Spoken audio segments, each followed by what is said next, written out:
2026 சட்டமன்ற தேர்தலில் அதிமுக பாஜக கூட்டணி அமைய வாய்ப்பு இருப்பதாக பெரும்பான்மை மக்கள் கருத்து தெரிவித்துள்ளனர். தமிழக சட்டப்பேரவை தேர்தல் அடுத்த ஆண்டு நடைபெறவுள்ள நிலையில் கூட்டணி அமைப்பதற்கு இப்போதே அரசியல் கட்சிகள் காய் நகர்த்தி வருகின்றன. திமுக கூட்டணியில் பிளவு ஏற்படாது என திட்டவட்டமாக கூறப்படும் நிலையில் எதிர்கூட்டணி அமைவது குறித்து பல்வேறு கணிப்புகள் மேற்கொள்ளப்பட்டு வருகிறது. குறிப்பாக அதிமுக மற்றும் பாஜக கூட்டணி மீண்டும் அமைய வாய்ப்பு இருப்பதாக பல்வேறு அரசியல் ஆய்வாளர்கள் கணிக்கின்றனர்.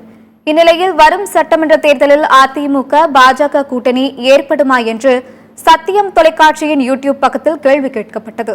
இதற்கு பதிலளித்தவர்களில் 66% நபர்கள் 2026 சட்டமன்ற தேர்தலில் அதிமுக மற்றும் பாஜக இடையே கூட்டணி அமையலாம் என்று தெரிவித்துள்ளனர்.